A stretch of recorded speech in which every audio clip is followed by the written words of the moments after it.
हरे ओम।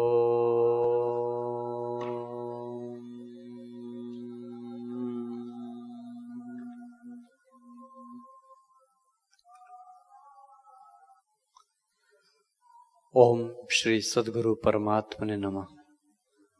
श्री योग वशिष्ठ महारामायण निर्वाण प्रकरण सर्ग 208।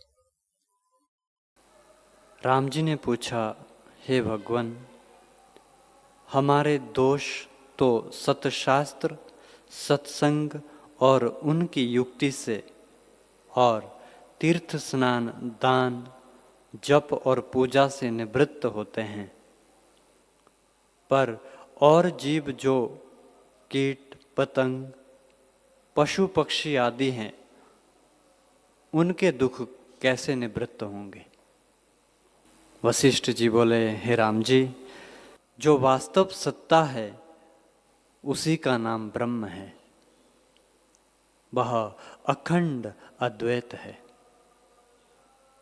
उसमें कुछ द्वैत का विभाग नहीं है, परंतु उसमें जो चित्त किंचन आभास फुरा है, वह फुरना ही नानत्व हुए की तरह स्थित हुआ है। वास्तव में कुछ हुआ नहीं। जैसे स्वप्न में स्वप्न की सृष्टि दिखती है, परंतु वास्तव में हुई नहीं, निद्रा दोष से दिखती है, वैसे ही जागृत सृष्टि भी वास्तव में नहीं हुई, अज्ञान से जीवों को भासित होती है। वास्तव में सब जीव ब्रह्म रूप है, पर अपने स्वरूप के प्रमाद से जीवत्व भाव को अंगीकार किया है। उस अंगीकार और अनात्म देह आदिक में आत्म अभिमान से जीव जैसा निश्चय करता है, वैसी ही गति पाता है। देश, काल, क्रिया और द्रव्य का जैसा संकल्प अनुभव सत्ता में दृढ़ होता है, वैसा ही भासता है। उसमें चार अवस्था कल्पित होती है, और जैसी जैसी भावना होती है, उसके अनुसार अवस्था का अनुभव होता है। वे चार अवस्था ये है, एक घन सुषुप्ति, दूसरी क्षीण सुषुप्ति, तीसरी स्वप्न अवस्था और चौथी जागृत। पर्वत और पाषाण घन सुषुप्ति में है।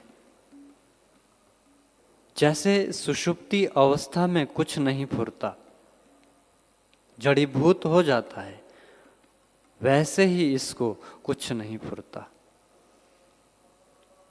घन सुषुप्ति में स्थित है।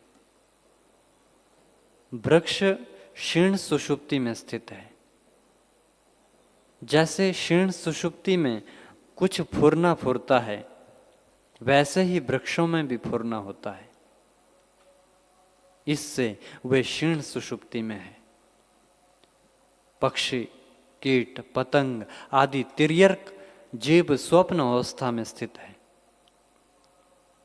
जैसे स्वप्न में पदार्थ दिखता है, परंतु स्पष्ट नहीं दिखता, वैसे ही इनको थोड़ा सूक्ष्म ज्ञान है, इससे ये स्वप्न अवस्था में स्थित है।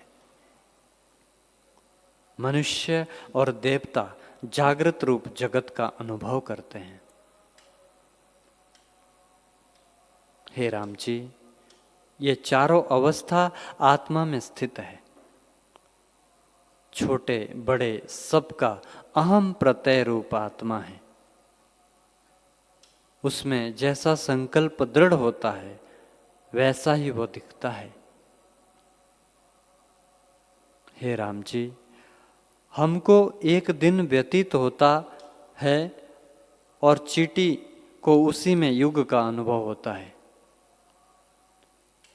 हमको जो सूक्ष्म अणु होता है, उनको वही पर्वत के समान लगता है। हे राम जी, स्वरूप सबका एक आत्म सत्ता ही है, परंतु भावना से भिन्न भिन्न भाषित होता है।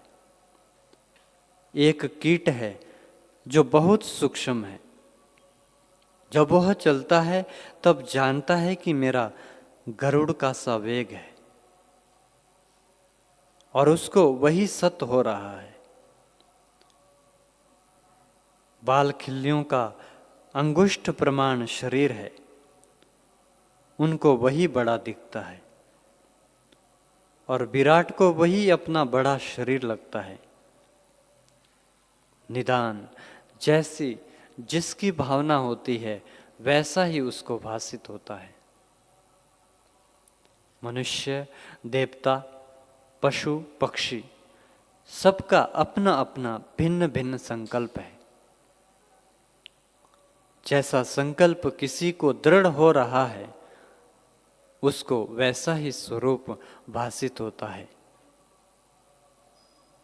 जैसे मनुष्य राग, द्वेष, भय, क्रोध, लोभ, मोह, अहंकार, क्षुधा, तृषा, हर्ष, शोक आदि विकारों में अनासक्त होता है, वैसे ही कीट, पतंग, पक्षी आदि को भी होता है। परंतु भेद इतना ही है कि जैसे हमको यह जगत स्पष्ट रूप दिखता है, वैसे उनको नहीं दिखता। संसारी सब है, परंतु वासना के अनुसार न्यून अधिक भासता है, और दुख का अनुभव स्थावर जंगम को भी होता है। जब किसी स्थान में अग्नि लगती है और उसमें वृक्ष और पाषाण जलते हैं, तब उनको भी दुख होता है, परंतु सूक्ष्म स्थूल का भेद है।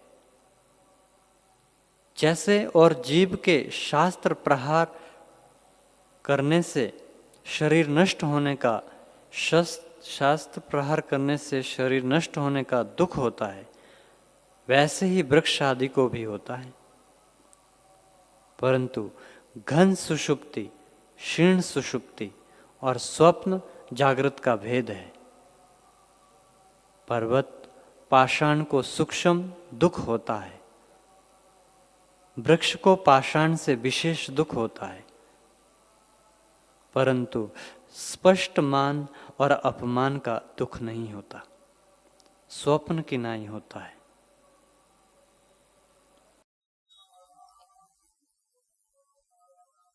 हरि ओम।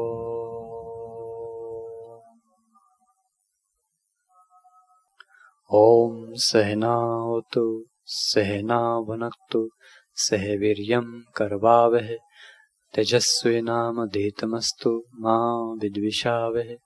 ओम शांति शांति शांति। श्री सद्गुरुदेव भगवान की जय।